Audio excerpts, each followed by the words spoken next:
हाँ, मैं डॉक्टर रोहित, मैं एक पल्मोनोलॉजिस्ट हूँ यहाँ क्षेत्रपाल हॉस्पिटल अजमेर। मैं कंसल्टेंट पल्मोनोलॉजिस्ट। सीओपीडी यानी chronic obstructive pulmonary disease. Chronic यानी कई महीनों से या तो कई सालों से चले आने वाली सांस बीमारी है। तो इस बीमारी में लंग्स के साथ सांस नलियों में भी दिक्कत हो जाती है। सांस लेने की जो ट्यूब है, ब्रोंकाई है, वो थिक हो जाते हैं नॉर्मल डायमीटर से। आमतौर पर ये ब्रोंकस अगर ऐसी होगी नॉर्मल हेल्दी पेशेंट्स में, तो सीओपीडी पेशेंट्स में इस तरह की हो जाती है। सीओपीडी के तो सबसे मुख्य कारण है स्मोकिंग। धूम्रपान। जो लोग धूम्रपान करते हैं कई सालों से, क्रॉनिक यानी क्रॉनिक एक्सपोजर, तो उनमें सबसे ज्यादा होने की संभावना है सीओपीडी। और उसके कुछ अन्य कारण हैं जैसे बायोमास फ्यूल एक्सपोजर। तो बायोमास ग्रामीण क्षेत्रों में जैसे औरतें चूल्हे पे रसोई करती है, तो उनमें भी बहुत ज्यादा चांसेस है सीओपीडी होने के। और आज के दौर में अगर हम देखें तो एयर पोल्यूशन, बड़े शहरों की एयर क्वालिटी इंडेक्स इतनी खराब है कि उसमें कई तरह के केमिकल्स है, सल्फर डाइऑक्साइड एक्सेट्रा, ये भी सीओपीडी के लिए रिस्पॉन्सिबल है। सीओपीडी के सिम्टम्स हैं खांसी, सीने में जकड़न, खांसी बलगम या बलगम के बिना, और सांस लेने में दिक्कत। इनिशियली चलने फिरने में सांस लेने पे दिक्कत।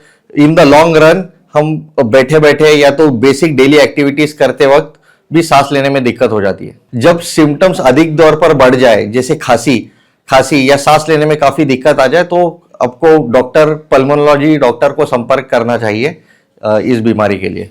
ये बीमारी जैसे मैंने डिस्कस किया, ये क्रॉनिक एक्सपोजर से होती है। तो नॉर्मली अराउंड 50-60s में होती है लोगों को। कुछ ऐसे कारण हैं एंजाइम डेफिशिएंसी की वजह से यंग लोगों में भी पाई जा सकती है।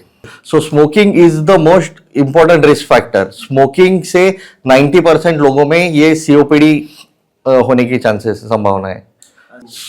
ये एक प्रिवेंटेबल कंडीशन है, लेकिन अगर हो जाए तो ये हम कंट्रोल में ला सकते हैं, बिल्कुल एकदम क्योर नहीं कर सकते। तो इसके इलाज में है इनहेलर्स हम ले सकते हैं, या बाफ लेना, ये कई उसके ट्रीटमेंट्स हैं। विंटर्स में ये बीमारी ज्यादा एक्टिव होती है, उसे हम एक्सरसेर्बेशंस कहते हैं। विंटर्स में खासकर लोगों ने ध्यान रखना चाहिए, अपनी इम्यूनिटी अच्छी रखनी चाहिए।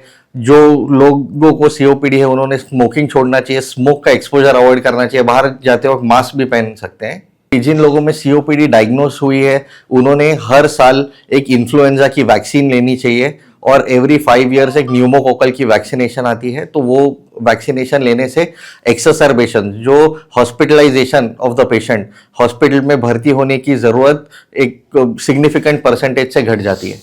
खान पान के साथ में काफ़ी एनवायरमेंटल फैक्टर्स है, लाइफस्टाइल चेंजेस है। जैसे आजकल स्मोकिंग बहुत कॉमन हो चुकी है, तो smoking is greatly responsible. Pollution का ध्यान रख सकते हैं मास्क पहन के, ये सब चीज़ों से हम प्रिवेंट कर सकते हैं।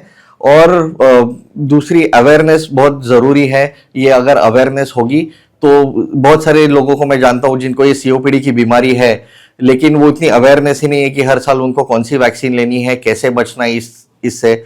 और एक दूसरी बात कि इम्यूनिटी खासकर हम अच्छी मेंटेन अगर करें तो बहुत ये अच्छा हो सकता है स्वास्थ्य के लिए। मैं रोज morning 9 o'clock to evening 5 o'clock में क्षेत्रपाल हॉस्पिटल में कंसल्टेंट पल्मोनोलॉजी।